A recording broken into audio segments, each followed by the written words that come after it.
भाग्य अपने मानक पर लौट आया। इब्राहिम मारा गया, उसकी सेना को भगा दिया गया और तितर बितर कर दिया गया, और दिल्ली और आगरा ने भगोड़े राजा के लिए अपने द्वार खोल दिए।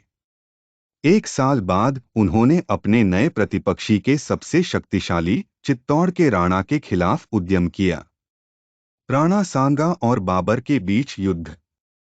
फरवरी 1527 में बाबर आगरा और सीकरी से सांगा का विरोध करने के लिए आगे बढ़ा, जो राजस्थान के लगभग सभी राजकुमारों के सिर पर हमला करने के लिए मार्च कर रहा था। राणा सांगा ने टार्टर्स के अग्रिम गार्ड का सामना किया, जो बियाना में 1500 पुरुषों की राशि थी, और उन्हें पूरी तरह से नष्ट कर दिया। सुदृढ़ीकरण एक ही भाग्य से मिले, और आपदा की खबर कुछ लोगों द्वारा मुख्य शरीर तक पहुंचाई गई, जो अपने जीवन से भाग गए, ने अत्यंत निराशा पैदा की। उलटफेर करने के आदि बाबर ने हर सावधानी बरती कि एक उपजाऊ दिमाग अपने सैनिकों की डूबती आत्माओं को आश्वस्त करने का सुझाव दे सकता है। उसने खाइयों को फेंक दिया जिसमें उसने अपनी तोपें रखीं, अपनी बंदूकों को जंजीरों से जोड़ा, और अधिक उजागर भागों में चमड़े की रस्सियों से एकजुट स्थिति के हर बात के परिवर्तन में एक सावधानी जारी रही। बाबर को लगभग एक पखवाड़े तक अपने शिविर में बंद कर दिया गया था। अंत में राणा सांगा ने बाबर को लगभग पूर्ण निष्क्रियता की असहनीय स्थिति में रखा। बाबर ने अपने पापों का त्याग किया और देवताओं का पक्ष लिया। इसके बाद उसने शराब पीने की कसम खाई। जल्द ही बाबर ने अपने सैनिक को पीने की पार्टियों के लिए इस्तेमाल किए जाने वाले सभी सोने और चांदी के बर्तनों को तोड़ने का निर्देश दिया। उसने अपने सैनिक को दरवेशों और गरीबों के बीच टुकड़े को विभाजित करने का निर्देश दिया। बातचीत करने के लिए पूरे 2 सप्ताह का समय दिया। बाबर ने इस समय का उपयोग अपने सैनिकों के साहस को फिर से जगाने के लिए किया। देरी उसके लिए उतनी ही दुर्भाग्यपूर्ण साबित हुई जितनी कि यह टार्टर के लिए फायदेमंद थी।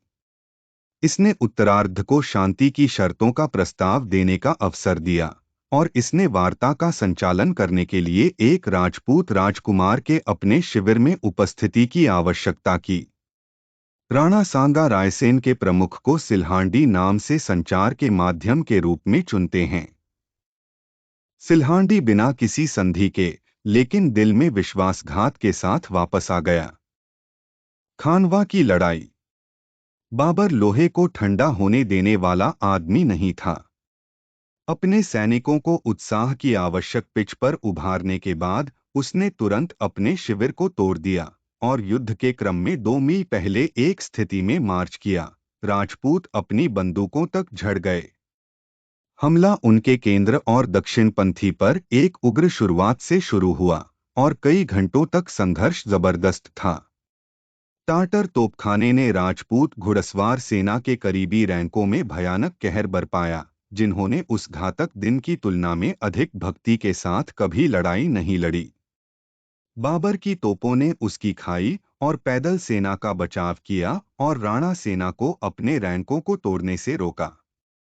जबकि लड़ाई अधर में लटकी हुई थी, रायसेन सिल्हांडी का गद्दार बाबर के पास चला गया।